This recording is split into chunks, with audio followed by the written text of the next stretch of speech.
வணக்கம். ஆன்மீக புதியல் சேனல் உங்களை அன்புடன் வரவேற்கின்றது.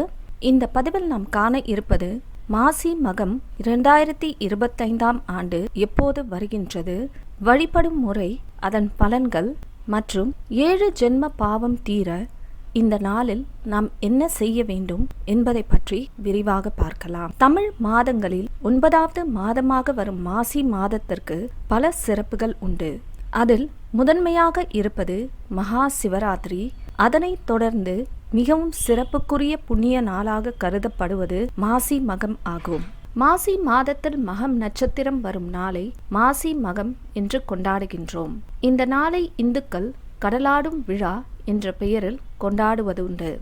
மாசி மகம் தினத்தில் கடல், ஆறு, குளம் ஆகியவற்றில் புண்ணிய நதியாம் கங்கை கலந்திருப்பதாக ஐதீகம். இதனால் மாசி மகத்தன்று புனித நீராடுவது 7 ஜென்ம பாவங்களை போக்கும் என்று சொல்லப்படுகின்றது.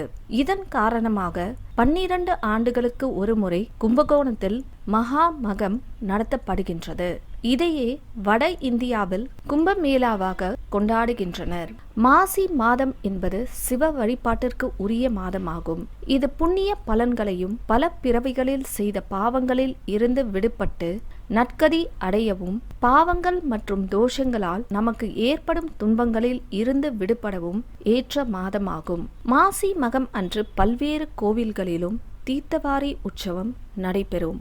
இந்த நாளில் மனிதர்கள் மட்டுமின்றி தெய்வங்களும் புனித நீராடுவது வழக்கமாக உள்ளது.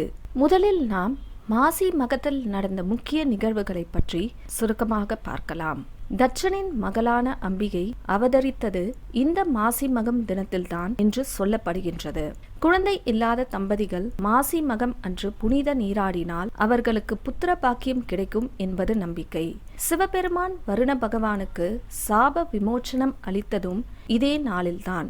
மாசி மகம் அன்றுதான் முருகப்பெருமான் தன்னுடைய தந்தையான சிவபெருமானுக்கு பிரணவ மந்திரத்தை உபதேசம் செய்ததாக சொல்லப்படுகின்றது. அதேபோல் பாதாள உலகத்தில் இருந்து பூமியை பெருமாள் வராக அவதாரம் எடுத்து மீட்டு வந்ததும் மாசி மக நாளில்தான். மாசி மகத்தில் வழிபட வேண்டிய தெய்வங்களை பற்றி பார்க்கலாம்.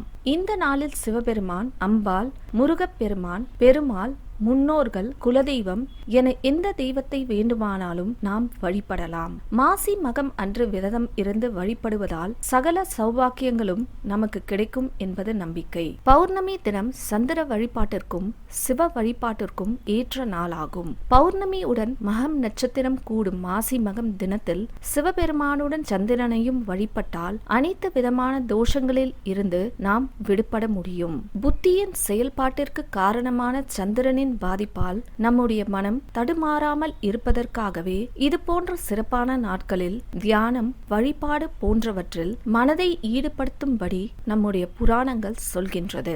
இந்த நாளில் நம்முடைய முன்னோர்களை வழிபட்டு தர்ப்பணம் அளிப்பதும் பல ஜென்ம பாவங்களில் இருந்து விடுதலை கிடைக்கும் என்று சொல்லப்படுகின்றது. அடுத்து நாம் இந்த வருடம் மாசி மகம் வரும் தேதி, நேரத்தை பற்றி பார்க்கலாம்.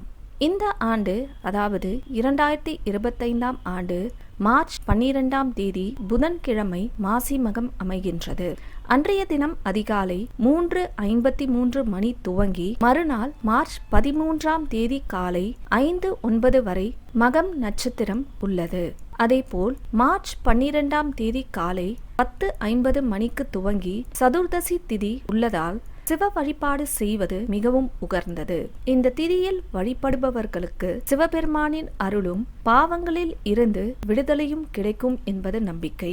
அடுத்து நாம் மாசி மகத்தன்று நாம் என்ன செய்ய வேண்டும் என்பதை பற்றி பார்க்கலாம். மாசி மகம் வழிபாட்டிற்குரிய நாள் மட்டுமல்லாமல் பித்ரு வழிபாட்டிற்கும் தர்ப்பணம் கொடுப்பதற்கும் மிக உகர்ந்த நாளாகும். பொதுவாக அமாவாசை நாளில் நம்முடைய முன்னோர்களுக்கு தர்ப்பணம் கொடுக்க ஏற்ற நாளாக கருதப்படுகின்றது.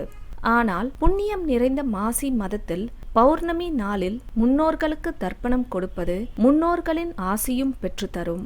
அது மட்டுமல்லாமல் மாசி மகத்தன்று புனித நீராடுதல் புண்ணிய பலன்களை நமக்கு தேடித்தரும். இறுதியாக நாம் மாசி மகம் விரத பலன்களை பற்றி பார்க்கலாம். மாசி மகத்தன்று புனித நீராடி விரதம் இருந்து இறைவனை வழிபட்டால் ஆரோக்கியமாக வாழ்வதுடன் உலகையே ஆளும் பேற்றினை இறைவன் அருள்வார் என்பது நம்பிக்கை. நம்முடைய வாழ்வில் இருக்கும் சகல துன்பங்களை நீக்கி வளமான வாழ்க்கை நாம் வாழ முடியும். சிவ தீட்சை பெறுவதற்கு ஏற்ற நாளாக மாசி மகம் கருதப்படுவதால் இந்த நாளில் சிவ சிந்தனையுடன் இருப்பது பல மடங்கு புண்ணியத்தை நமக்கு பெற்றுத்தரும். மாசி மகம் நன்னாளில் கோவில்களுக்கு சென்று வழிபடுவதால் வாழ்வில் உள்ள பிரச்சனைகள் தீரும் என்பது நம்பிக்கை. மேலும் கடன் பிரச்சனைகள் நீங்கி செல்வம் பெருகும் என்பதும் குழந்தை பேறு பாக்கியம் உண்டாகும் என்று சொல்லப்படுகின்றது. இந்த பதிவில் நாம் மாசி மகம் என்றால் என்ன, இந்த வருடத்திற்கான மாசி மகம் எப்போது வருகின்றது, இந்த நாளில் நாம் என்ன செய்தால் நம்முடைய 7 ஜென்ம பாவம் தீரும் என்பதை பற்றி விரிவாக பார்த்தோம். நன்றி, வணக்கம். இந்த பதிவு உங்களுக்கு பிடிச்சிருந்ததுன்னா சப்ஸ்கிரைப் பண்ணுங்கள், லைக் பண்ணுங்கள், ஷேர் பண்ணுங்கள் மற்றும் மறக்காமல் பெல் பட்டனை ப்ரெஸ் பண்ணுங்கள். நன்றி.